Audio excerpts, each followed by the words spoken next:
Hello friends, எப்படி இருக்கீங்க?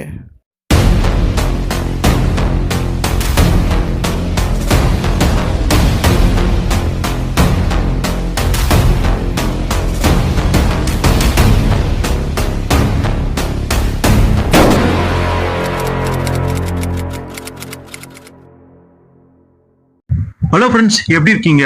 மீண்டும் ஒரு வேதாளருடைய கதையில நான் உங்களை சந்திக்கிறேன். ஸோ இந்த கதையும் வந்து பாத்தீங்கன்னா இங்கிலீஷ்ல தான் படிச்ச கலர்ல இருக்கு.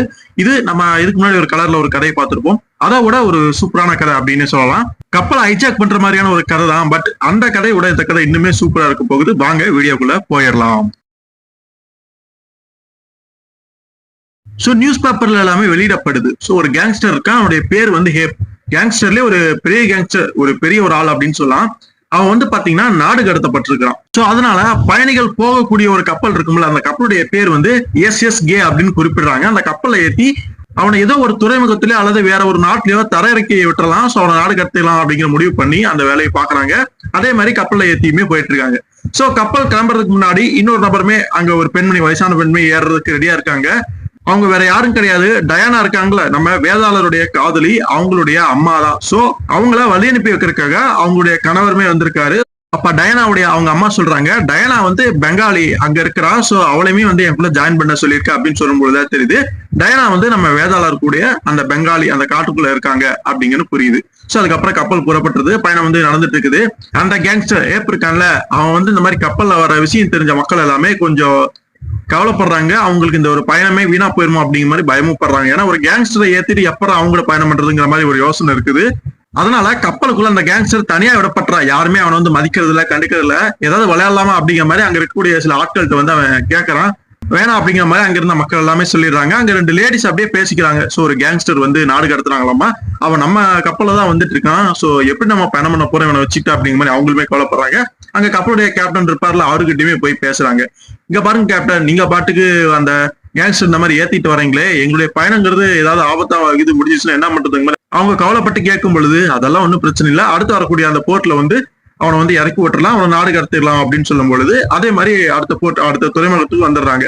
சோ அங்க அவனை தலையிறக்கலாம் அப்படின்னு முயற்சி பண்றாங்க. ஆனா அங்க இருந்த ஒரு ஆபீசர் வந்து, நீங்க இவனை இங்க வந்து தரையிறங்கறதுக்கு அனுமதி கிடையாது, சோ நீங்க உங்க கப்பலே ஏத்திட்டு போயிருங்க அப்படிங்கிற மாதிரி சொல்லிடுறாங்க. என்னடா அது இப்படி சொல்றாங்களே அப்படின்னு சொல்லிட்டு அடுத்து இவனை என்ன பண்ணலாம் அப்படிங்கிற மாதிரி மேலதிகாரிகள் கிட்ட வந்து பாத்தீங்கன்னா அந்த ஒரு ஆபீஸ்க்கு வந்து தகவல் வந்து அனுப்புறாங்க. அங்க அந்த ஆபீஸ்ல இருந்த அவங்களுமே ரிப்ளை பண்ணிடுறாங்க, இந்த மாதிரி அந்த நபரை வந்து நீங்க தொடர்ந்து கூட்டிட்டு போயிட்டே இருங்கிற, அடுத்த துறைமுகம் வரும்போது அங்க வந்து இறக்கி விட்டுருங்க அப்படிங்கிற மாதிரி சொல்லிடுறாங்க. சரி ஓகே அப்படின்னு சொல்லிட்டு அடுத்த போர்ட் வரைக்குமே அந்த ஏப்பை வச்சுக்கிட்டு பயணம் பண்ணிட்டு இருக்காங்க. அதே மாதிரி அடுத்த போர்ட்டுமே வந்துருது, அங்கேயுமே இறக்கி விட்டுறலாம் அப்படின்னு நினைக்கிறாங்க. ஆனா அங்க இருந்த ஆபீசர் வந்து இவனை வந்து அங்க இறக்கறதுக்கு வந்து அனுமதிக்க மாட்டேங்கிறாங்க. ஏன்னா இது வம்பா போச்சு, இப்ப என்னதான் பண்றது அப்படிங்கிற மாதிரி வேற வழி இல்லாம அவளை அந்த கப்பல்ல ஏதா வச்சிருக்காங்க. இவங்க ஒவ்வொரு துறைமுகமா இப்படி வரும் பொழுது அங்க ஒரு சில நபர்கள், அங்க சில ஏறக்கூடிய பயணிகள் வந்து ஒவ்வொருத்தர் அந்த மாதிரி ஏறுறாங்க. சோ போன துறைமுகத்துல ஒரு ஆள், இப்ப நீங்க இந்த துறைமுகத்துல ஒரு ஆள்னு சொல்லிட்டு வேற வேற நபர்கள் அங்க இருக்கக்கூடிய பயணிகள் வந்து ஏறுறாங்க. சோ இப்ப இந்த கேங்ஸ்டர் நம்ம கப்பலுக்குள்ளே இருக்கறனால அங்க இருக்கக்கூடிய பயணிகளுக்கு கொஞ்சம் கவலையாயிருது, பயப்பட ஆரம்பிக்கிறாங்க. அந்த பெண்கள் எல்லாமே அவங்களுக்குள்ள பேசிக்கிறாங்க, ஒரு கேங்ஸ்டர் இவனை நாடு கடத்தினதெல்லாம் சரி, ஆனா இவனை நம்ம நாட்டிலே இருக்க வரல அப்படின்னா மத்த நாடுகள்ல எப்படி வந்து இருக்க விடுவாங்க, அவங்க மட்டும் அனுமதிப்பாங்களா, அவங்க பக்கமும் நியாயம் இருக்கதானே செய்யுது, அதனால நம்மள இப்ப மாட்டிக்கிட்டோங்கிற மாதிரி அவங்க பேச்சுலயுமே ஒரு நியாயம் இருக்கிறதா பார்க்க முடியுது. அந்த சமயத்துல ஏப்ப வந்து காட்டுறாங்க, கூட இன்னொருத்தர் இருக்கிறான், அவன் யாருன்னு தெரியல, ஆனா தனக்கு தெரிஞ்ச மாதிரி வந்து காமிச்சிக்கிறான்.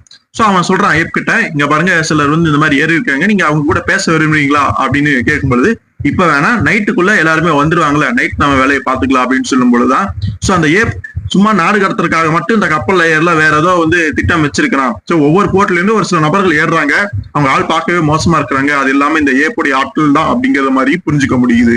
அடுத்ததான் வேதாளர் இருக்கக்கூடிய அந்த ஒரு இடத்துல அங்க ஏதோ ஒரு மெயில் ஏதாவது வந்திருக்கா அப்படிங்கிற மாதிரி ஒரு காட்டுவாசி வந்து அங்க வாங்கறதுக்கு வந்திருக்கான். சோ பேண்டாமுக்கு யாருக்கிட்ட ஏதாவது லெட்டருக்கு இது வந்திருக்கா அப்படிங்கிற மாதிரி கேட்க வந்திருக்கான். அப்ப அங்க இருந்து அவன் சொல்றான், சோ பெருசா ஏதோ குறிப்பிட்ட மாதிரி வரல, ஆனா மிஸ் பால்மர் அப்படிங்கிறவங்க கிட்ட இருந்து ஒரு லெட்டர் வந்திருக்கு அப்படின்னு சொல்லும் பொழுதுதான் தெரியுது அது டயானாவுடைய அம்மா கிட்ட இருந்து இந்த மாதிரி டயானாவுக்கு வந்திருக்கு அப்படின்னு. அதுக்கப்புறம் அந்த செய்தியை வந்து முரசுல வந்து அறிவிக்கிறாங்க. சோ அங்க காட்டுக்குள்ள அப்படிதானே, அவங்க வந்து அந்த முரசுகள் மூலமா அந்த செய்திகளை ஒரு மாதிரி பரிமாறிக்குவாங்க. அதே மாதிரி அந்த செய்தியை வந்து காட்டுல அனுப்பும் பொழுது காட்டுக்குள்ள நம்ம வேதாளர் டயானா எவ்வளவு தூரத்துல எவ்வளவு லாங்ல இருந்தாலுமே அவங்களுக்கு அந்த செய்தி கடைசியா வந்து சேர்ந்துருது. ஒவ்வொரு முரசா பரிமாறப்பட்டு அவங்களுக்கு அந்த செய்தி எப்படியோ வந்துருது. சோ தன்னுடைய அம்மா தான் இந்த மாதிரி கூப்பிடுறாங்க, கப்பல் பயணத்துக்கு வந்து என்ன துணைக்கு கூப்பிடுறாங்க அப்படிங்கிற புரிஞ்சுக்கிட்டோன்னே டயனா வந்து நான் போய் ஆகணும் அப்படிங்கிற மாதிரி பேண்டம் கிட்ட சொல்லிட்டு சரி போயிட்டு வா அப்படிங்கிற மாதிரி அவருமே சொல்லிடுறாரு. அதுக்கப்புறம் நம்ம வேதாளர் வந்து வெளியில நலமானா அந்த ஒரு காஸ்டியூம் மாட்டிட்டு வந்துருவாரு. சோ அப்ப அவருடைய பேர் வாக்கர் அப்படிங்கிற மாதிரி சொல்லியிருப்போம். அதே மாதிரி வாக்கருங்கிற பேர்ல அந்த காஸ்டியூம் எல்லாம் மாட்டிட்டு அந்த ஒரு கப்பல் ஏறும் இடத்துக்கு வந்துடுறாங்க. சோ கப்பல் வந்து தூரத்துல வந்து நங்கூரம் இடப்பட்டு நிக்குது. சோ அங்க இருந்து போறதுக்கு சின்ன படகுகள் ஏதாவது அனுப்புவாங்க, வெயிட் பண்ணுவோம் அப்படிங்கிற மாதிரி வேதாளமே சொல்றாரு. அதே மாதிரி சின்ன ஒரு படகுமே வந்தது. அதுல வந்து டயனாவை ஏத்திக்கிட்டு அவங்க கப்பலுக்குமே போய் சேர்ந்துடுறாங்க. டயனா ஏறினதுக்கு அப்புறமா அங்க இருந்தே ஒரு மாதிரி டாட்டா சொல்றான், உங்களை நான் திரும்ப சந்திப்பேன் அப்படிங்கிற மாதிரி மனசுல நினைச்சுக்கிறான். அப்ப அந்த சமயத்துல அந்த ஒரு துறைமுகத்திலுமே அந்த ஏப்ப வந்து இறக்கறதுக்கு அங்க இருந்த ஆபீசர்கள் வந்து அனுமதிக்கல. சோ என்னதான் பண்றதுன்னு தெரியாம வேற வழியே இல்லாம அந்த ஏப்ப வந்து கப்பல் ஏதோ வச்சிருக்காங்க. சோ அப்ப அங்க ஒரு இன்னொரு புது பயணியுமே ஏறுறாங்க. சோ ஒவ்வொரு துறைமுகத்துல இந்த மாதிரி ஒவ்வொரு ஆள் ஏறுறதுங்கிறது வினோதமா இருக்குது. அதை வந்து அங்க இருந்த கேப்டனோ அங்க கப்பல்ல வேலை பார்க்கக்கூடிய மாலுமிகளோ இதை வந்து சரியா கவனிக்காம விட்டுறாங்க.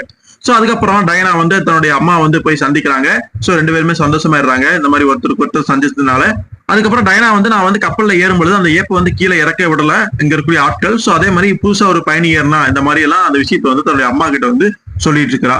சோ அது வந்து அவங்க அம்மாவே புரிஞ்சுக்கிறாங்க. நாடு கடத்தப்பட்ட ஒருத்தன் வந்து மற்ற நாடுகளை எப்படி ஏத்துக்க மாட்டாங்க. சோ அதான் நடந்துட்டு இருக்கு. என்ன பண்றது, நம்மளால அதை பத்தி கவலைப்படாம நம்ம பயணத்தை மேற்கொள்ள வேண்டியதான்.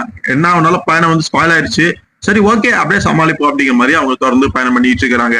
அதுக்கப்புறம் கப்பலுடைய கேப்டன் வந்து ஏப் கிட்ட வந்து பேசுறாரு, இந்த மாதிரி ஒவ்வொரு துறைமுகத்துக்கும் போறப்ப அவங்க வந்து உன்னை ஏத்துக்கல அப்படின்னா நமக்கு வேற வழி கிடையாது, திரும்ப நம்மளுடைய நாட்டுக்கே போய் அங்க உடைய ஜெயில் அடைக்கிறது தவிர வேற வழி இல்ல, சோ புரிஞ்சுக்க அப்படிங்கிற மாதிரி சொல்லும் பொழுது அதை பத்தி நீங்க ஒண்ணு கவலைப்பட வேணாம், நான் பாத்துக்கிறேன் அப்படிங்கிற மாதிரி ஏப் வந்து அங்க தெனாவட்டாவே பதில் சொல்றா. அப்படி ஏன்னா ஏதோ ஒரு திட்டம் வந்து அவன் வச்சிருக்கான். அப்ப டயனா அப்படியே போய்கிட்டு இருக்கிறா. அப்ப யாரோ ஒரு ஆசாமி அப்படியே கிராஸ் பண்ணி போறான். சோ அந்த ஆளை பார்க்க வினோதமா இருக்குது அப்படிங்கறத புரிஞ்சுக்கிறா. அப்படியே போயிட்டு இருக்கும்போது அங்க ஒரு கேபின்ல வந்து ஒரு நபர் வந்து பாக்குறான். சோ அங்க கிராஸ் பண்ணி போன நபர் அந்த கேபின்ல இருக்க ஒருத்தனை சந்திச்சிருக்கானா என்ன எதுன்னு தெரியல. பார்த்து அந்த 2 ஆசாமிகளுமே வினோதமா தெரியறத வந்து இந்த டயனா வந்து கண்டுபிடிச்சிடறா. ஏதோ சரியில்லை அப்படிங்கிற மட்டும் புரிஞ்சுக்கிறான். அதுக்கப்புறம் டயனா போய் தான் பார்த்த விஷயத்த தன்னுடைய அம்மா கிட்டயுமே சொல்லிடுறான். அதுக்கப்புறம் ஏபியும் அவனுடைய அடையாள் அவனையுமே காட்டுறாங்க. அவன் வந்து சொல்லிடுறான், இந்த மாதிரி நம்மளுடைய எல்லா ஆட்களுமே இங்க வந்துட்டாங்க, ஏறிட்டாங்க கப்பல் அப்படின்னு சொல்லும் பொழுது ஏப் வந்து பேசுறான். சோ நம்மளுடைய ஆட்கள் எல்லாத்தையுமே ஏத்துறதுக்கு, அது சந்தேகம் வராதபடி ஏத்துறதுக்கு கிட்டத்தட்ட ஒரு பாதி நாடே சுத்த வேண்டியதா இருந்ததுக்கு எப்படியோ எல்லாருமே வந்துட்டாங்க, நீங்க நைட் நம்ம வந்து வேலையை ஆரம்பிச்சிடலாம் அப்படின்னு அவங்களுடைய திட்டத்தை செயல்படுத்துறதுக்கு ரெடியா இருக்காங்க. சோ அதுக்கப்புறம் ஒரு மெயின் ஹால்ல வந்து அங்க ஒரு டேபிள்ல கப்பலுடைய கேப்டன் டயானாவுடைய அம்மா 3 பேருமே சுத்தி உட்காந்துருக்காங்க. அப்ப கப்பலுடைய கேப்டன் வந்து சாரி கேட்கறாரு, இந்த மாதிரி ஒரு கேங்ஸ்டர் கூட உங்களை பயணம் பண்ண வச்சுட்டா மன்னிச்சிருங்க அப்படிங்கிற மாதிரி அவர் வந்து சொல்றாரு. ஆனா இங்க அந்த ஒரு நபர் மட்டும்தான் ஒரு ரஃபா இருக்கிற மாதிரி தெரியல, அவனை தாண்டி சில மோசமான ஆட்கள் இருக்கிற மாதிரி தெரியுது அப்படிங்கிற மாதிரி டயனா வந்து சொல்றான்.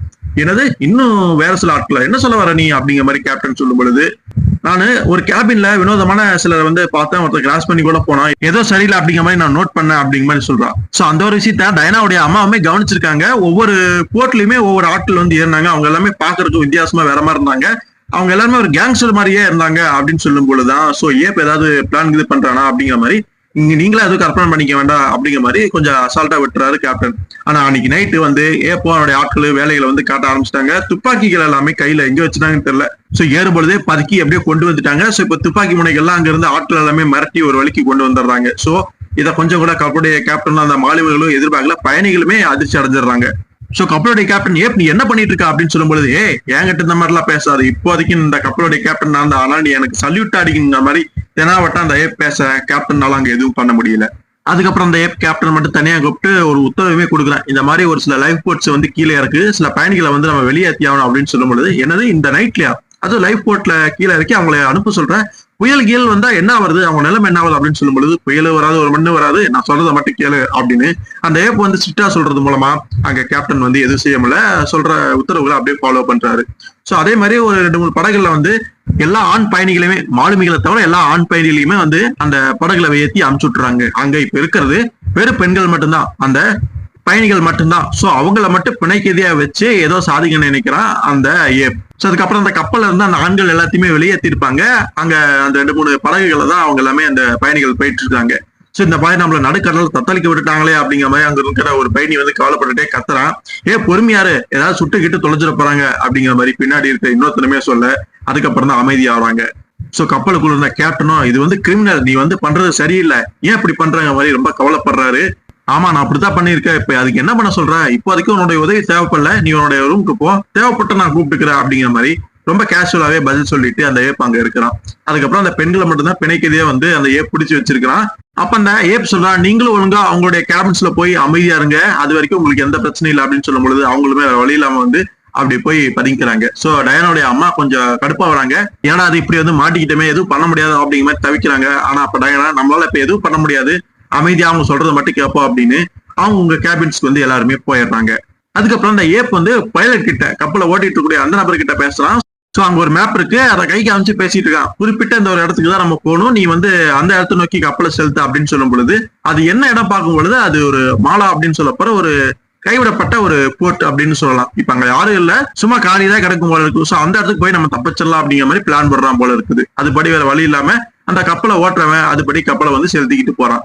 அதுக்கப்புறம் ஒரு சில லைஃப் போட்ஸ் அப்படியே கீழே இறக்கி இருப்பாங்க, அந்த ஆண் பயணிகளை ஏத்திட்டு போய்கிட்டு இருக்கும். அதுல ஒரு லைஃப் போட் வந்து எங்க வந்து கரை சேருது அப்படின்னு பார்க்கும் பொழுது பெங்காலியா அந்த நாட்டுக்கு அங்க இருக்கக்கூடிய காட்டுல இருக்கக்கூடிய ஒரு பகுதியில வந்து கரை சேருது.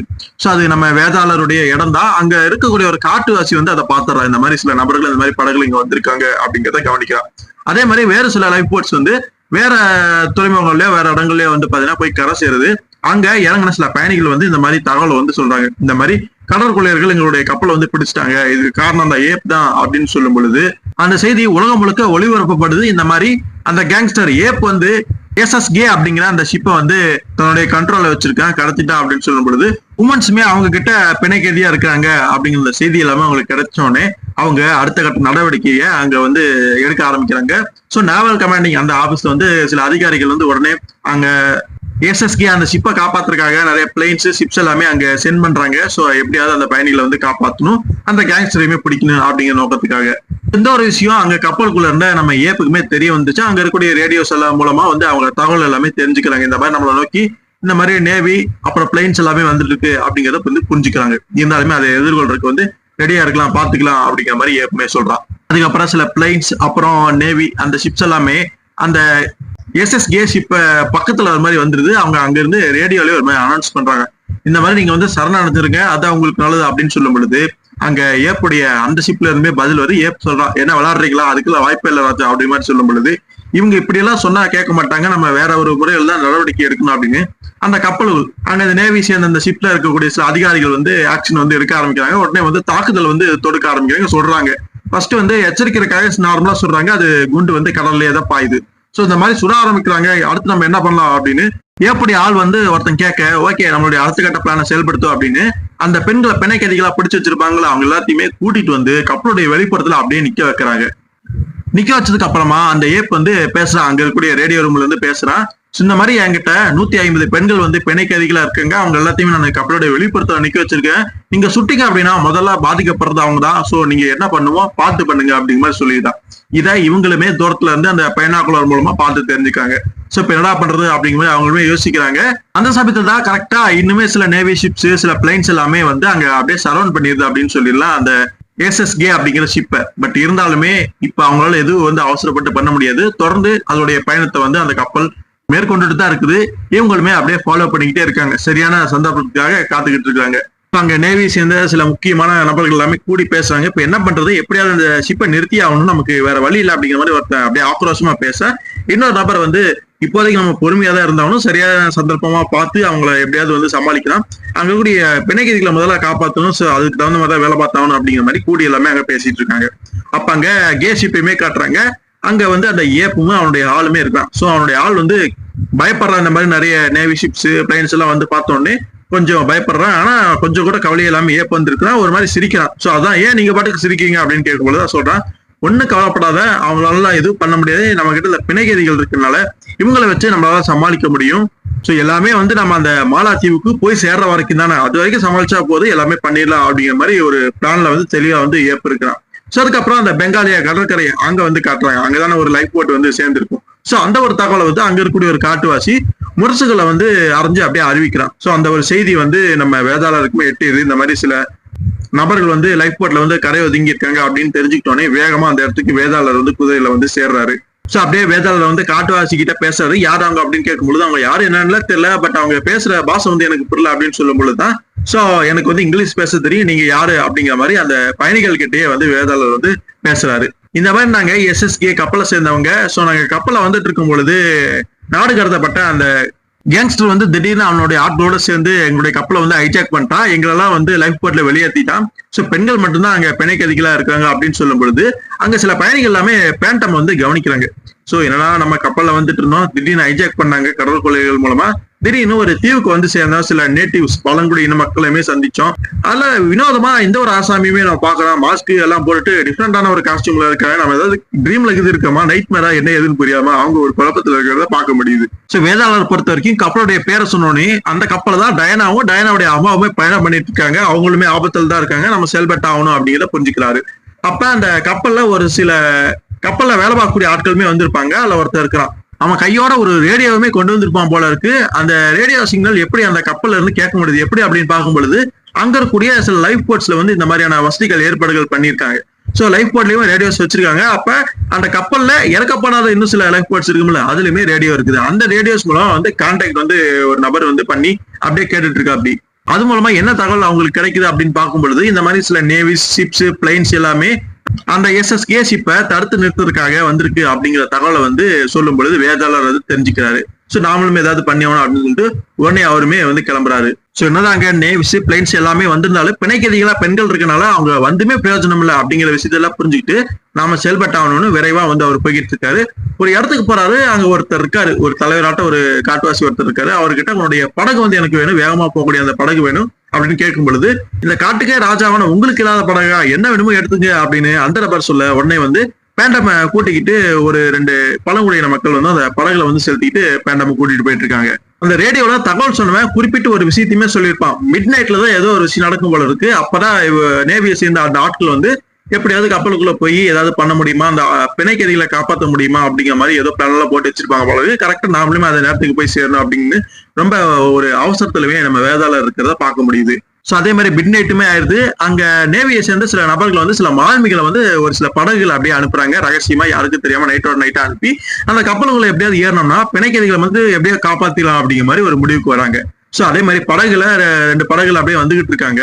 பட் பிரச்சனை என்னன்னா ரொம்ப கவனிப்போட ரொம்ப வந்து கவனமா வந்து இருந்திருக்காங்க அந்த எஸ்எஸ்கே சேர்ந்த அந்த ஆட்கள், அந்த ஏபி எல்லாருமே. சோ அவங்க கப்பல்ல வந்து பெரிய லைட்டை வந்து அடிக்க அந்த லைட்ல வந்து அந்த வெளிச்சத்துல வந்து அந்த படகுல வந்து நபர்கள் தெரிஞ்சிடறாங்க. உடனே சுடவும் ஆரம்பிக்கிறாங்க. சோ இதனால வந்து அவங்களால அந்த கப்பலுக்குள்ள வந்து ஏற முடியல. உடனே ரிட்டர்ன் வந்து திரும்பி வந்துடுறாங்க. இந்த மாதிரி தகவலுமே சொல்லிடுறாங்க, இந்த மாதிரி நான் திரும்பி வந்துட்டு இருக்கோம் சார் அப்படிங்கிற நேவிஸ்க்குமே சொல்லிடுறாங்க. பட் அவங்க சுட்டதுனால ஒரு சில நபர்களுக்கு காயங்களுமே ஏற்பட்டிருக்கு, உயிரிழப்புகள் இல்ல, காயங்கள் ஏற்பட்டிருக்கு. அதனால வேற வழி இல்லாம திரும்பி வந்துடுறாங்க. சோ இவங்க போட்ட பிளானுமே இப்ப ஃபெயிலியர் ஆச்சு. இப்ப என்ன பண்றது தெரியாம குழப்பத்துல தான் மாட்டிக்கிட்டு இருக்காங்க அவங்களுமே.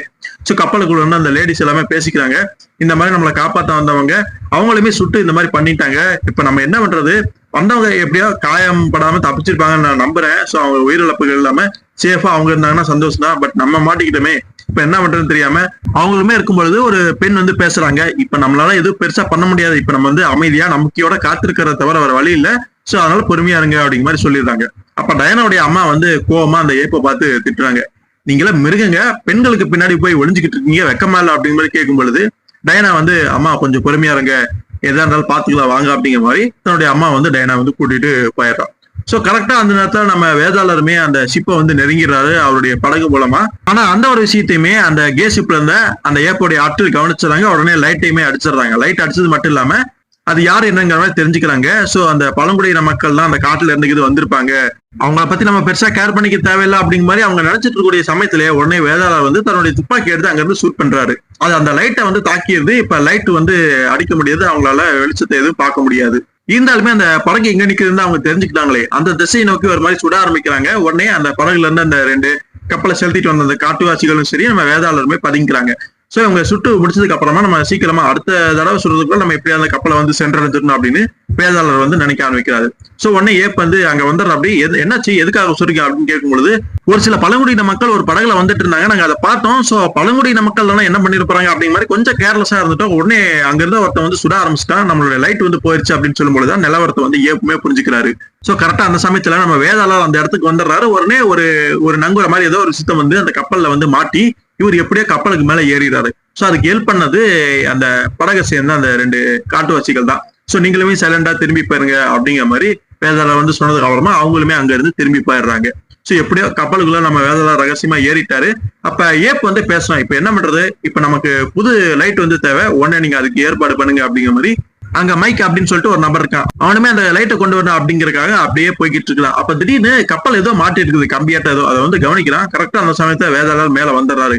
யாரோ ஒரு அண்ணியை நம்ம கப்பலுக்குள்ள வந்துட்டான், உடனே நம்ம பாஸ் வச்சிருக்கணும் அப்படின்னு அவன் போறதுக்குள்ளேயே நம்ம வேதாளர் வந்து அவனுடைய காலை வந்து பிடிச்சி கீழே விழ வச்சிடறா. அப்படி உடனே ஓங்கி ஒரு பச்சுமே கொடுத்துட்றாரு. சோ அந்த பஞ்சில அவன் மயங்கி விழுந்துடுறான் அந்த இடத்துல. அதை பண்ணிட்டு வேதாளருமே வேற இடத்துக்கு வந்து போயிருந்திருப்பாரு. சோ நம்ம ஏப் வந்து கவலைப்படுறாரு. ஒரு லைட் எடுத்துட்டு வர சொன்னா இன்னும் என்ன லேட் பண்ணிட்டு இருக்க, அந்த மைக் என்ன அது அப்படிங்கிற மாதிரி கவலைப்படுறான். சோ அந்த லைட்டுக்கு இது பெருசா இது இருந்திருக்கும், அதனால தூக்க சிரமமா இது இருக்கும், அதான் லேட்டாவது நம்ம போய் பார்ப்போம் அப்படிங்கிற மாதிரி ஏப் கூட பேசிட்டு இருந்த இன்னொரு நபருமே போறதுக்கு வந்து ரெடியா இருக்காங்க. அதே மாதிரி போறாங்க. ஆனா போற வழியிலேயே அந்த மைக் வந்து விழுந்து கிடக்கிறதுமே பாக்குறாங்க. என்னடா அவன் இப்படி மயங்கி விழுந்து கிடக்குறவன் என்னாச்சு ஏதாச்சுங்கிற மாதிரி தன்னுடைய பாஸ்க்குமே தகவல் அனுப்புறாங்க. அவங்களுமே வந்து பாக்குறாங்க. ஃபர்ஸ்ட் அவன் லைட்டு வந்து அடிச்சு பாக்குறான். மூஞ்சியில யாரோ தாக்கிருக்காங்க அப்படிங்கறத புரிஞ்சுக்கிறது. அவனுடைய தாடையில வந்து ஏதோ முத்திரை இருக்கிறதையுமே பாக்குறாங்க. அது அந்த மடையோட்டு முத்திரை தான். நம்ம வேதாளர் கையில அந்த மோதிரம் வந்து அணிஞ்சிருப்பாரு. அது மூலமா பஞ்ச் பண்ணும் பொழுது அந்த முத்திரை வந்து அவனுடைய மூஞ்சியிலுமே பதியும். சோ அதே மாதிரி அவனுடைய மூஞ்சியிலுமே இருக்குது. அதை வந்து கவனிக்கிறாங்க. அது வந்து ரொம்ப புதியதா இருக்கு. அதுக்கு என்ன அர்த்தம் அப்படின்னு தெரியாம குழப்பத்துல வந்து இருக்கிறாங்க. அதுக்கப்புறம் மயங்கி வந்து அவனுமே ஒரு மாதிரி எழுந்துச்சரா என்னாச்சா அப்படின்னு கேட்கும் பொழுது ஒருத்தன் வந்தா, அவன் மாஸ்க் அணிஞ்சிருந்தா, திடீர்னு நான் வந்து சுதாரிக்கிறதுக்குள்ளாரே என்னை வந்து தாக்கிட்டு இந்த கப்பலுக்குள்ள எங்கேயோ போயிட்டான் அப்படின்னு சொல்லும் பொழுது யாரோ ஒருத்தன் நேவை சேர்ந்த ஆளுக்கு இதுதான் உள்ள நுழைஞ்சிட்டா, நம்ம எதிர்பார்க்காத சமயத்துல எப்படியோ உள்ள நுழைஞ்சிட்டா, மாஸ்க் அணிஞ்சிருக்கா அது இதுன்னு சொல்றான். அதெல்லாம் சும்மா ஏதோ கனவு கேட்டிருப்பான். சோ நம்ம எப்படியாவது அவனை வந்து பிடிக்கணும், இல்லைன்னா நமக்கே அது பிரச்சனையா மாறிடும் அப்படிங்கிற மாதிரி ஏப் வந்து அவனை பிடிக்கிறதுக்கான அந்த உத்தரவு வந்து கொடுத்தோடனே அவனை வந்து தேடி வந்து சில ஆட்கள் போறாங்க. அதுல ஒரு 3 பேர் அப்படியே தேடி போறாங்க. ஒவ்வொரு கேபினா ஒவ்வொரு இடமா தேடுறாங்க. யாரோ மாஸ்க் காயாமே அவன் எப்படி உள்ள நுழைஞ்சிருப்பான் அப்படிங்கிற பேசிக்கிட்டே ஒரு மாதிரி சர்ச் பண்ணி போறாங்க. ஒவ்வொரு இடமா தேடுறாங்க. அவன் இருக்கிறதுக்கான எந்த ஒரு தடையுமே தெரியல. சோ அவனை தேடி கண்டுபிடிக்கிறதுக்குலாம் சாத்தியமே கிடையாது. இது ஒரு பெரிய கப்பல். சோ ஒரு இடமா தேடி கண்டுபிடிக்கிறதுக்குள்ள ரொம்ப லேட்டா அப்படின்னு தன்னுடைய பாஸ்கிட்டே திரும்ப வந்து அந்த தகவலை சொல்றாங்க. அவன் இருக்கிறதுக்கான எந்த தடையுமும் தெரியல. பட் நம்ம அவனை முழுசா தேடணும் அப்படின்னா அதுக்கெல்லாம் சாத்தியமே கிடையாது இந்த பெரிய கப்பலை அப்படின்னு சொல்லும் பொழுது அந்த ஏப்புமே அதை அப்போதைக்கு புரிஞ்சுக்கிறான். இருந்தாலும் நம்ம வேற ஏதாவது பண்ணி ஆகணும் அப்படிங்கிற மாதிரி அந்த ஏப் சொல்லிட்டு இருக்கான். சோ இது எல்லாமே வந்து ரகசியமா வேற ஒரு இடத்துல இருந்து பாத்தீங்க நம்ம வேதாளர் எல்லாமே கேட்டுக்கிட்டு தான் இருக்கிறாரு. சோ அடுத்து என்ன பண்ணலாம் அப்படின்னு பார்க்கும் பொழுது ஏப்புக்கு ஒரு யோசனை தோணுது. சோ அந்த கப்பல்ல ஒரு பெட்டி இருக்குது. அந்த பெட்டியில சில பாம்ஸ் எல்லாமே இருக்குது. பாம்ஸ் அப்படின்னு பார்க்கும் பொழுது சில ஸ்மோக்கிங் பாம்ஸ் அப்படின்னு சொல்லலாம். தேவைன்னா பயன்படுத்துறதுக்காக வைக்கப்பட்டிருக்கூடிய ஒரு ஆபத்துக்கு பயன்படுத்துறதுக்காக வைக்கப்பட்டிருக்கூடிய அந்த ஒரு பாம்ஸ் அதை வந்து பயன்படுத்துவோம். ஒவ்வொரு இடமா ஒவ்வொரு மூளை முடுக்கலுமே போடுவோம். அப்படி போடும் பொழுது அந்த கேஸ் அந்த ஸ்மோக்னால அவன் வந்து பாதிக்கப்படுவான். அப்ப அவன் வெளியே வந்துதான் ஆகணும். அப்படி வரும்போது அவனை பிடிச்சிடலாம் அப்படின்னு அந்த திட்டத்தடியுமே செயல்படுத்த ஆரம்பிக்கிறாங்க. சோ ஒவ்வொரு இடத்துலயோ ஒரு மூளை முடுக்கு இங்க இருக்கிற எல்லாமே போடுறாங்க. ஒரு இடத்துல நம்ம வேதாளர் பதுங்கி இருப்பாரு. சோ அந்த ஸ்மோக் அவருமே பாதிக்கதான் செய்யுது. சோ அவருமே முடிஞ்ச வரைக்கும் எந்த ஒரு சதத்தையுமே எழுப்பாம அங்க இருந்து எப்படியாவது தப்பிச்சாவணும், வெளிக்காத்து வேணும் அப்படிங்கறதுக்காக போயிட்டு இருக்காரு. வெளியில இருந்து டார்ச் லைட் எல்லாமே அடிச்சு பாத்துட்டு இருக்காங்க, எவனாவது இருக்கானா உள்ள இது அப்படின்னு. சோ யாரோ நகர்ந்து போற மாதிரி மட்டும் தெரியுது. சோ அது அந்த நபரா தான் இருக்கும் அப்படிங்கிறதையுமே புரிஞ்சுக்கிறாங்க. சோ ஆனா அந்த சமயத்துல எப்படியோ வேதாளர் வெளியில வந்துடுறாரு. அவருக்கு வெளிக்காத்துமே கிடைச்சிருது. சோ யாரோ ஒரு நபர் வந்து அங்க நகர்ந்த மாதிரி தெரிஞ்சோடனே அந்த இடத்துல இருக்கக்கூடிய அந்த கேஸ் எல்லாமே கிளியர் பண்ணிட்டு அந்த ஏப்புடைய ஆட்களுமே அப்படியே தேடிக்கிட்டே வராங்க. சோ நாமளுமே சீக்கிரமா இங்க இருந்து போய் ஆகணும் அப்படின்னு சொல்லிட்டு உடனே கப்பலுடைய கீழே வந்து அப்படியே இறங்க ஆரம்பிக்கிறார். நங்கூரத்தை போட்டு முழுசா இறங்கல, அப்படியே அந்த கயிறு பிடிச்சு அப்படியே தொங்கிட்டு இருக்காரு. இந்த மாதிரி கயிறு போட்டு அவர் தொங்கிட்டு இருக்கக்கூடிய சமயத்துல அங்க ஒரு சின்ன ஜன்னல் இருக்கு. சோ அந்த கேபினுக்குள்ளதான் டயனாவுடைய அவங்க அம்மா இருக்கிறாங்க. அப்ப டயனா வந்து கவனிக்கலாம், ஏதோ வந்து அசைஞ்ச மாதிரி தெரியுது. இந்த நடுக்கடல்ல யாரும் அப்படி மேல வந்திருக்க முடியும் அப்படிங்கிற மாதிரி விசித்திரமா பாக்குறான். வெளியே இருக்கக்கூடிய அந்த சின்ன ஒரு ஓட்டை அந்த ஜன்னல் மூலமா அப்படியே பாக்குறா. ஏதோ அசைஞ்ச மாதிரி தெரிஞ்சது. ஆனா நகர்ந்துட்டு இருக்கக்கூடிய நடுக்கடல்ல இருக்கக்கூடிய இந்த கப்பல்ல யாரும் வந்து உள்ள வந்திருக்க முடியுங்கிற மாதிரி வித்தியாசமா வந்து அப்படியே பாக்குறான். சோ ஆனா எதுவும் இருக்க முடியாது, நம்மளா ஏதோ வேற ஏதோ பாத்துட்டு இருக்குது இப்படி நஷ்டமா அப்படிங்கிற மாதிரி அப்போ வரைக்கும் அசால்ட்டா விட்டுருக்கான். சோ அதுக்கப்புறம் வேதாளரை தேடிக்கிட்டு துப்பாக்கி வச்சுட்டு அந்த ஏப்புடைய ஆட்கள் அப்படியே போயிட்டு இருப்பாங்க. ஒரு இடத்துக்குமே வராங்க. அங்க கொஞ்சம் இருட்டா இருக்குது. லைட் அடிச்சு அப்படியே பாக்குறாங்க. அங்க அந்த நபர் வந்து இல்ல. பட் ஏதோ வந்து தரையில வந்து இருக்கிறத கவனிக்கிறாங்க. லைட் அடிச்சு பார்க்கும் பொழுது தெரியுது அந்த தரையில அந்த மண்டையோட்டு முத்திரை வந்து பதிஞ்சு இருக்கிறத பாக்குறாங்க. சோ அந்த நபர் இங்கதான் இருக்கிறான் அப்படிங்கறத புரிஞ்சுக்கிட்டாங்க. சோ இங்கதான் இருந்திருக்கா, இப்ப இல்ல அப்படிங்கறதையும் புரிஞ்சுக்கிறாங்க.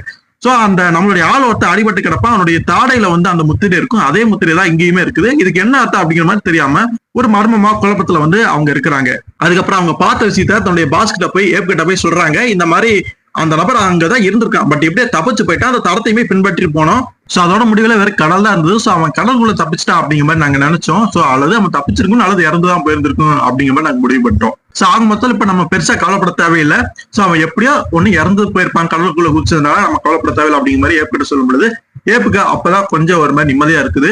இருந்தாலுமே அந்த மண்டை ஓட்டு முத்திரையை பார்க்கும் பொழுது இவனுக்கு கொஞ்சம் பயமா இருக்குது. அதுல ஏதோ ஒரு விஷயம் இருக்கு, மர்மம் இருக்கு அப்படிங்கிறத புரிஞ்சுக்கிறான். சோ நம்ம வேதாளர் வந்து கடலுக்குள்ள குதிக்கல, ஜஸ்ட் இறங்குற மாதிரி இறங்கி திரும்ப கப்பலுக்குள்ளேயே வந்திருக்காரு. நம்ம ஏப் வந்து பேசிட்டு இருக்கும் பொழுது பின்னாடி அந்த ஜன்னல் அந்த ஓட்டை மூலமா அப்படியே வேதாளர் வெளியில இருந்து பார்க்க முடியுது. அடுத்தது கேப்டன் வந்து அவருடைய அறையில இருப்பாரு. அவரை கூட்டிட்டு வர சொல்லி அந்த ஏப் வந்து தன்னுடைய ஆளை வந்து அனுப்பிச்சிருப்பான். அவனுமே வந்து கேப்டன் எங்களுடைய பாஸ் உங்களை கூப்பிடுறாரு வாங்க அப்படின்னு சொல்லும் பொழுது கேப்டனுமே போய் பாக்குறாரு ஏப் வந்து அந்த மண்டை ஓட்டு முத்திரை வந்து ஒரு பேப்பர்ல அப்படியே காமிக்கிறாரு. இதுக்கு என்ன அர்த்தம், இதுக்கு பின்னாடி ஏதாவது இருக்கா அப்படின்னு மாதிரி கேட்கும் பொழுது நம்ம கேப்டனுக்கு அதை பத்தி சில விஷயங்கள் தெரிஞ்சிருக்கு. பட் இருந்தாலும் அப்படியே யோசிச்சு சொல்ற மாதிரி சொல்றாரு. சோ அது வந்து முன்னொரு காலத்துல பேண்டம் வேதாளர் அப்படின்னு சொல்லப்படுறவருடைய ஒரு முத்திரை. அவர் வந்து கெட்டதுக்கு எதிராக சண்டை போடக்கூடிய ஒரு ஆளு, ஒரு மர்மமான ஆசாமி. அதனால அந்த மனுஷனை புரிஞ்சுக்கிறது கஷ்டம் அப்படிங்கிற மாதிரி சில விஷயங்கள்லாம் அப்படியே வந்து சொல்ற அப்படி அந்த ஏப் கிட்ட.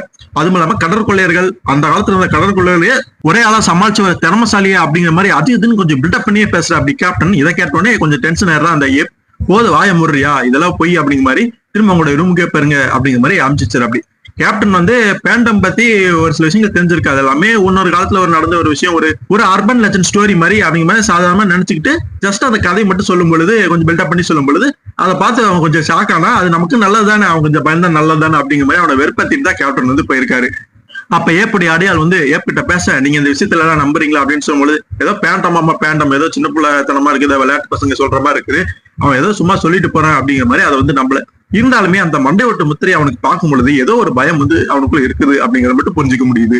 அதுக்கப்புறம் கேப்டன் வந்து அவருடைய கேபினுக்குள்ள போறதுக்கு முன்னாடி அந்த வெளியில இருந்த நபர் சொல்றான், போதும் உங்களுடைய இந்த பேச்செல்லாம் கேப்டன், இதுக்கு மேல இந்த பயமுறுத்துற மாதிரி பூகி மேன் கதையெல்லாம் சொல்ல வேணாம், எங்களுடைய பாஸ்கிட்ட ஜாக்கிரதையா இருந்துக்குங்க அப்படிங்கிற மாதிரி எச்சரிக்கை பண்ணி தான் அவனுமே உள்ள அனுப்புறான். கேப்டன் கேபின்குள்ள போனதுக்கு அப்புறமா இன்னொரு அடியால் ஒருத்தர் இருப்பான். அவனுமே வந்து அப்படி என்ன பாஸ்கிட்ட இந்த கேப்டன் சொன்னா, எதுக்காக இப்படி வந்து இது படுத்துறீங்க அப்படின்னு கேட்கும் பொழுது, ஒண்ணுமில்ல, நம்ம பாஸ்கிட்ட ஏதோ பேய்க்கிற மாதிரி ஏதோ சொல்லி வச்சிருப்பான் போல இருக்கு, அதை பார்த்து அவர் கொஞ்சம் ஆச்சரியம் அடைஞ்சிட்டாரு, இந்த கேப்டன் தான் வேணும்னு ஏதோ அப்படி இப்படின்னு சொல்லி வச்சிருக்கா அப்படின்னு அவங்க பேசிக்கிறாங்க. அப்ப அந்த கேப்டன் கூட இருந்த இன்னொரு மாலுமியே பேசிக்கிறாங்க. கேப்டன் கிட்ட அந்த மாலுமி சொல்றான், உங்களுக்கு இந்த பேண்டம் இந்த மாதிரி விஷயங்கள் எல்லாம் நம்பிக்கை இருக்கா அப்படின்னு கேட்கும்பொழுது, அதெல்லாமே சும்மாதான், வெத்தி வேட்டுதான், நானுமே அவன் கொஞ்சம் பயப்படணும் அப்படிங்கிறத அந்த மாதிரி சொல்லிட்டு வந்தேன். பட் எது எப்படியோ அப்படி ஒருத்தர் பேண்டம் அப்படிங்கிற ஒருத்தர் இருந்தாருன்னா நமக்கு உதவி பண்றவங்களா தானே இருக்கும் அப்படிங்கிற ஒரு மாலுமி சொல்ல, அதுக்கெல்லாம் வாய்ப்பு இல்லப்பா அப்படிங்கிற மாதிரி அந்த கேப்டன் சொல்லிட்டு இருக்கும் பொழுது யாரோ ஒரு நபர் திடீர்னு வெளியில காவலுக்கு இருந்தாங்களா அந்த ரெண்டு பேர்த்தையுமே அப்படியே அடிச்சு வெளுத்திட்டு உள்ள வந்து நுழைகிறாரு கேப்டனுடைய கேபினுக்குள்ள. யாரான்னு பார்த்தா நம்ம வேதாளர் தான். ஓ சாரி, நீங்க பேசிட்டு இருந்தீங்க போல இருக்கு, இவங்க 2 பேரும் இப்போ வரைக்கும் எந்திரிக்க மாட்டாங்க, அது வரைக்கும் நீங்க பாத்துக்கீங்க, எனக்கு ஒரு முக்கியமான வேலை இருக்கு அப்படின்னு சொல்லும் பொழுது, ஆமா முதல்ல நீ யாரு அப்படிங்கிற மாதிரி அதிர்ச்சியா கேப்டன் கேட்க, அது இப்போ முக்கியம் கிடையாது, இப்போதைக்கு நம்ம அந்த கேங்கை வந்து ஹேண்டில் பண்ணி ஆகணும், அந்த ஏப்ப வந்து அவனை வந்து பிடிச்சாகணும் அப்படிங்கிற மாதிரி சொல்றாரு. சோ ஒருத்தங்க விழுந்து கிடப்பான், அவனை வந்து கேப்டன் பாக்குறாரு. அவனுடைய தாடையிலுமே அந்த மண்டை ஓட்டு முத்திரை இருக்குது. சோ இவன் தான் அந்த பேண்டமா? சோ எப்படி இது, இப்பதான் பேசிட்டு இருந்தா திடீர்னு பார்த்தா அந்த பேண்டம் வந்திருக்காரு அப்படிங்கிற மாதிரி குழப்பத்துல வந்து இருக்கு அப்படி. சோ அப்ப நம்ம வேதாளர் கப்பலுடைய நிலவரம் என்ன அப்படின்னு கேட்கும் பொழுது கேப்டன் சொல்றா, அப்படி ஒண்ணுமில்ல, இங்க ஆண்கள்ல யாரும் கிடையாது, அவங்க எல்லாத்தையுமே வெளியேற்றிட்டாங்க, இப்ப பெண்கள் மட்டும்தான் இவங்க கிட்ட பிணைக்கடிகளா இருக்கிறாங்க, ஏதாவது ஒரு விஷயம் பண்ண அப்படின்னு நினைச்சா முன்னாடி அந்த பெண்களை தான் நிறுத்தி இவங்க தப்பிச்சுக்கிறாங்க அப்படின்னு சொல்லும் பொழுது அந்த நிலவரத்தை புரிஞ்சுக்கிட்டு அதுக்கு தகுந்த மாதிரி நம்ம வந்து செயல்படணும் அப்படின்னு பேண்டம் வந்து அங்க முடிவு எடுக்கிறாரு.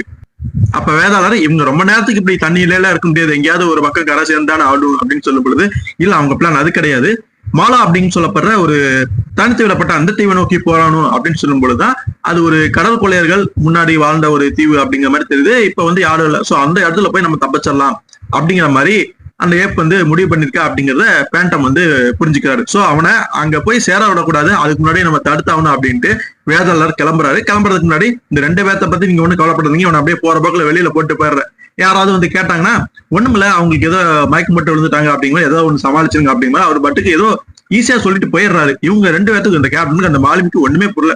இப்பதான் பேண்டாம பத்தி அப்படி இப்படின்னு பேசிட்டு இருக்கோம், திடீர்னு பார்த்தா முன்னாடி வந்து நிக்கிறாரு, என்னடா நடக்குது அப்படிங்கிற மாதிரி ஒரு குழப்பத்துல அவங்க அங்க இருக்கிறாங்க. சோ அதுக்கப்புறம் அந்த இன்னொரு நபர் வந்து அந்த ஏப்புடைய ஆள் வந்து அப்படியே பார்ப்பான், நம்மளுடைய ஆட்கள் 2 பேர் இப்படி மயங்கி விழுந்து கிடக்குறாங்களே, அதுவும் இந்த கேப்டனுடைய கேபினுக்கு முன்னாடி விழுந்து கிடக்குறாங்க, சரி கேப்டன் கேப்பா அப்படின்னு கேப்டன் எப்படியுமே கேட்கறான், இவங்களுக்கு என்னாச்சு அப்படி விழுந்து கிடக்குறாங்க கேப் அப்படின்னு கேட்கும் பொழுது, எனக்கு தெரியல, ஏதாவது இது அவங்களுக்கு நடந்திருக்கலாம் அப்படிங்கிற மாதிரி அவருமே சமாளிக்கிறாரு. அதுக்கப்புறம் அவன் மயங்கி வந்தா தன்னுடைய ஆட்களை நல்லா கவனிக்கிறான், அவங்களுடைய மூஞ்சியிலுமே அந்த மண்டை ஓட்டு முத்திரை இருக்கிறத பார்த்தோன்னே அதிர்ச்சி அடைகிறான். உடனே தன்னுடைய பாஸ் கிட்ட போய் சொல்றான், இந்த மாதிரி நம்முடைய ஆட்கள் 2 பேர் விழுந்து கிடக்குறாங்க, அவங்களுடைய முகத்திலுமே அந்த மண்டை ஓட்டு முத்திரை இருக்கிறத பார்த்தோன்னே சொல்லும் பொழுது அந்த ஏப்புக்கு அதிர்ச்சி ஆயிருது. அவருமே உடனே வேகமா வந்து பாக்குறாப்படி. சோ நீங்க தான் நம்ம சொன்னீங்க அவன் கடலுக்குள்ள விழுந்திருப்பா அல்லது தப்பிச்சு போயிருந்திருப்பா அப்படின்னீங்க, இப்ப என்ன இவன் இன்னும் இந்த கப்பலுக்குள்ளதான் சுத்திட்டு இருப்பான் போல இருக்கு, இப்ப என்ன பண்றது அப்படின்னு தெரியாம அங்க பேசிட்டு இருக்காங்க. உடனே கொஞ்சம் அவங்க பயப்படவும் ஆரம்பிக்கிறாங்க. அந்த கேப்டன் சொன்ன மாதிரி ஒருவேளை வேதாளரோ அல்லது ஏதாவது கோஷ்டி சம்பந்தப்பட்ட விஷயமா இருக்கும் அப்படிங்கிற பயப்படுறாங்க. அப்படியெல்லாம் இருக்க வாய்ப்பு இல்லை, தேவையில்லாம பயந்து சாவாதீங்க அப்படின்னு சொல்லும் பொழுது அங்க இன்னொருத்தர் இருப்பான், பாஸ் உங்களுடைய அந்த ஜாரை வந்து பாருங்க, அதுல வந்து அந்த முத்திரை இருக்கிறது பாருங்க அப்படின்னு சொல்லும் பொழுது அவன் தண்ணி ஊத்திட்டு இருப்பான் அந்த டம்ளர்ல. அந்த கையில வச்சிருந்த அந்த ஜார்ல வந்து பாத்தீங்கன்னா அந்த வேதாளருடைய மண்டையை விட்டு முத்திரை இருக்குது. அங்க எப்படா வந்தாரு, எப்ப அதை வேலையை பண்ணாருன்னு தெரியல. இவங்க வெளியே போன சமயத்துல அந்த ஒரு வேலையை வந்து பண்ணிட்டு போயிட்டாரு. சோ அவங்களுக்கு மேலும் வந்து பயத்தை ஏற்படுத்தணும் அப்படிங்கறதுக்காக தான் இந்த மாதிரி வேலைகளை அவர் பாத்துக்கிட்டு இருக்காரு. உடனே நம்ம ஏற்கனவே ஒரு செகண்ட் வந்து அப்படியே தடுமாறி அந்த தண்ணி வச்சிருக்க ஜார் அப்படியே கீழே போட, பட் இதெல்லாமே ஏதோ தப்பா தெரியுது, இது சரி கிடையாது, அவன் வந்து பூதமால இருக்க வாய்ப்பு கிடையாது, ஹியூமனா தான் இருக்கும், பட் நம்மளை ஏமாத்துறதுதான் பண்ணிட்டு இருக்கான். இப்போதைக்கு நம்மளால எதுவும் பண்ண முடியாது, ஒரு 2 மணி நேரம் எப்படியாவது வந்து பொறுமையா இருந்தோம்னா அதுக்குள்ள அந்த மாலா தீவுக்கு வந்து போய் சேர்ந்தாலும் நம்ம தப்பிச்சிடலாம், அது வரைக்கும் பொறுமையா இருங்க அப்படிங்கிற மாதிரி அவனுமே சொல்லிடுறான். எப்படி ஆட்களுமே ரொம்ப கவனமா இருக்காங்க, எப்படியாவது 2 மணி நேரம் சமாளிச்சிடணும் அப்படின்னு நினைக்கிறாங்க. ஆனா வேதாளர் பேண்டம் அப்படிங்கிற அந்த ஒரு விஷயம் வந்து அந்த கப்பலை சுத்தி ஒரு பேய் கதை மாதிரி அப்படியே பயமுறுத்த வந்து அங்க ஆரம்பிச்சிருச்சு. சோ அந்த ஒரு பயம்ங்கிறது அங்க இருந்துகிட்டே இருக்குது. அதுக்கப்புறம் அந்த கப்பலுமே அந்த போய் சேர வேண்டிய அந்த இடத்துக்கு அந்த இலக்குக்குமே வந்துருது. சோ பக்கம் தான், இன்னும் கொஞ்சம் தூரம் போனா அந்த மாலாத்தீவுக்குமே வந்துடலாம். உடனே தங்களுடைய பாசியுமே கூப்பிடுறாங்க. அவருமே வந்து பாக்குறாரு, சீக்கிரமா நாங்க போயிடலாம், ஒன்னும் பிரச்சனை இல்லை அப்படின்னு நினைக்கிற சமயத்திலேயே யாரோ ஒரு நபர் திடீர்னு நங்கூரத்தை போட்டு கப்பலை அங்கேயே நிப்பாட்டுறாங்க. யாரும் அந்த வேலையை பார்த்தது அப்படிங்கிற மாதிரி ஏற்கனவே அதிர்ச்சி அடைய, இங்க கப்பல் நின்னதை வந்து அந்த கப்பலை ஃபாலோ பண்ணிட்டு வந்த நேவி ஷிப்ஸ் எல்லாம் வந்து கவனிச்சிடுறாங்க. சோ இதான் நமக்கான வாய்ப்பு, அந்த கப்பலுக்குள்ள போய் அந்த பிணைக்கைதிகளையும் காப்பாத்திடலாம், அந்த கேங்ஸ்டரையும் பிடிச்சிடலாம் அப்படின்னு நினைச்சு இவங்களுமே வந்து கிளம்புறதுக்கு ரெடி ஆயிடுறாங்க. சோ யாரா கப்பல் நிறுத்துது, என்னாச்சு ஏதாச்சுன்னு அந்த கப்பலை ஓட்டிட்டு இருக்கக்கூடிய அந்த இடத்துக்குமே போய் பாக்குறாங்க. அந்த கப்பல்ல எங்க நங்கூர போடுவாங்களோ அந்த லிவர் இருக்கும்ல, அந்த இடத்துக்குமே போய் பாக்குறாங்க.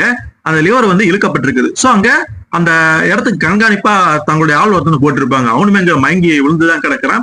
சோ இது யாரோட வேலையா இருக்கும் அப்படின்னு பார்க்கும் பொழுது அங்க இருக்கக்கூடிய செவருல, அதாவது அந்த ஒரு பாக்ஸ் ஆட் இருக்கு, அதுல வந்து பாக்குறாங்க ஒரு மண்டை ஒட்டு முத்திரைக்கிறத பார்த்தோன்னே அதிர்ச்சி அடைகிறாங்க. இது அவனுடைய வேலை தான், அந்த பேண்டமுடைய வேலை தான் அப்படிங்கிறத புரிஞ்சுக்கிறாங்க. சோ உடனே ஏப் வந்து புரிஞ்சுக்கிறான், அவன் ஆவியோ மனுஷனோ, பட் அவனால நமக்கு பெரிய தலைவலி தான், ஏதாவது பண்ணி ஆகணும் அப்படின்னு சொல்லிட்டு அப்படியே அங்க இருந்து வேற ஒரு பிளான் என்னமோ போடுறான். அந்த ஏப்புடைய ஆட்கள், பாஸ் இப்ப என்ன பண்றது, நேவிஸ்மே நம்மளை ஃபாலோ பண்ணிட்டு வந்துட்டாங்க, பக்கத்துல வந்துட்டாங்க அப்படின்னு சொல்லும் பொழுது, சரி இப்போதைக்கு நம்மளால எதுவும் பண்ண முடியாது, உங்களை நீங்களே காப்பாத்திக்கிங்க, நானுமே தப்பிச்சு போயிடுறேன் அப்படின்ட்டு அங்க டயானாவுடைய அம்மாவை வந்து பாத்தீங்கன்னா பிணைக்கதையா பிடிச்சிட்டு ஒரு லைஃப் போட் எடுத்துட்டு போக ஆரம்பிக்கிறான். சோ தன்னுடைய ஆட்களை அப்படியே வந்து விட்டுட்டு போயிடுறான் இந்த ஏப் வந்து. சோ அதே மாதிரி அந்த படகுல வந்து எடுத்துக்கிட்டு அதுல வந்து டயானாவுடைய அம்மாவை கூட்டிக்கிட்டு துப்பாக்கி முனையில மிரட்டிட்டு அப்படியே வந்து போறாங்க. சோ அவங்களால எதுவுமே பண்ண முடியல. அந்த கப்பல்ல இருந்து நம்ம வேதாளருமே பாக்குறாரு, இப்ப என்னடா பண்றது, அவங்கள ஃபாலோ பண்ணிட்டு போய் அந்த நபரை பிடிச்சோம்னா இங்க கப்பலுக்குள்ள இருக்கக்கூடிய இந்த ஆட்கள் தப்பிச்சு போறதுக்கு வாய்ப்பு இருக்கு. சோ அதனால வரக்கூடிய நேவிஸ்க்கு வந்து இந்த கப்பலுக்குள்ள ஏறதுக்கு வந்து நம்ம ஹெல்ப் பண்ணுவோம் அப்படின்னு சொல்லிட்டு அங்க நேவிஸ் இந்த ஆட்கள் எல்லாமே அந்த கப்பலுக்குள்ள வந்து கிட்டத்தட்ட மேல வந்துட்டாங்க. ஆனா மேல வர்றதுக்குள்ள அவங்களை சுட்டு வீழ்த்தணும் அப்படின்னு எப்படி ஆட்கள் ரெடியா இருப்பாங்க. பட் அதுக்குள்ள நம்ம வேதாளர் வந்து அவங்கள தடுத்து நிறுத்தி காப்பாத்துறாரு. இதனால எந்தவித பிரச்சனையும் இல்லாம அந்த நேவி ஆட்கள் எல்லாருமே அந்த கப்பலுக்குள்ள வந்துடுறாங்க. அங்க இருக்கக்கூடிய அந்த பெண்கள் எல்லாத்தையுமே காப்பாத்திடுறாங்க. ஆனா அந்த நேவி ஆட்களுக்கு ஒண்ணுமே புரியல, யார் இவன் காஸ்டியூம் போட்டு வித்தியாசமா தினுசா இருக்கானே அப்படின்னு அவங்களுமே புரியாத குழப்பத்துல பாத்துக்கிட்டு இருக்காங்க. சோ அங்க ஏகப்பட்ட பேர் நேவி ஆட்கள் வந்துடுறாங்க.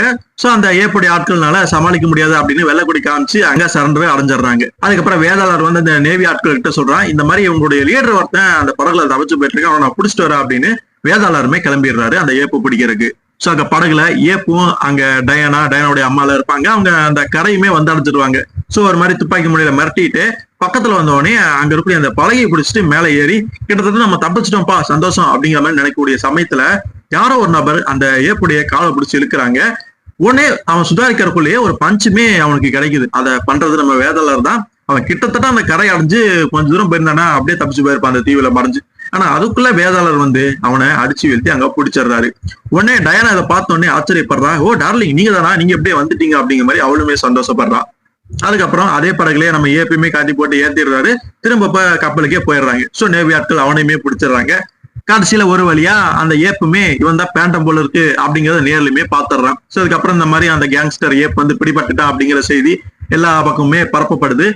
சோ மாட்டிக்கிட்ட ஏப்போ ஒரு இடத்துல வந்து இருக்கிறான். அங்க அவனுடைய ஒரு ஆளுமே இருக்கிறான். இந்த மாதிரி நான் தப்பிச்சு போக போறேன், அந்த கடைசி நேரத்துல வந்து அவன் என்னை பிடிச்சிட்டானே அப்படின்னு கவலையோட அப்படியே உட்காந்துருக்கான். சோ பாஸ் இது எல்லாமே உங்களோட ஐடியா தானே, அதுக்கு எல்லாமே அனுபவிச்சுதானே ஆகணும் அப்படிங்கிற மாதிரி அவனு என்னமோ தங்களை கை விட்டுட்டு ஒரு பாட்டுக்கு போயிட்டாரு அப்படிங்கிற அந்த ஒரு ஆதங்கத்துல பேசுற மாதிரிதான் தெரியுது. அதுக்கப்புறம் நம்ம வேதாளர் வந்து டயானா கிட்ட அம்மா கிட்டே அப்படியே பேசுறாங்க. ஸோ சந்தோஷமா அப்படியே அவங்க பேசிட்டு இருக்கும்போது இப்படியே வந்து கதை இங்க முடிக்கிறான். ஒரு கப்பல் ஹைஜாக் கதையினாலுமே வேதாளர் உள்ள வரும் பொழுது பயங்கர சுவாரஸ்யமா இருந்திருக்கும். நிச்சயமா இந்த கதை உங்களுக்கு பிடிச்சிருந்திருக்கும். கண்டிப்பா வேதாளருடைய ஃபேன்ஸ் எல்லாருமே எல்லாத்துக்குமே கண்டிப்பா பிடிச்சிருக்கும், பார்த்திருப்பீங்க அப்படின்னு நான் நம்புறேன். இப்ப இந்த ஒரு வீடியோ உங்களுக்கு பிடிச்சிருந்தது அப்படின்னா லைக் பண்ணுங்க, ஷேர் பண்ணுங்க, எல்லாத்துக்குமே தெரியப்படுத்துங்க, குறிப்பா சப்ஸ்கிரைபுமே பண்ணிக்கோங்க. அடுத்த ஒரு சுவாரஸ்யமான வீடியோலயோ ஒரு கதையிலயோ உங்களை சந்திக்கிற வரைக்கும் நன்றி நண்பர்களே.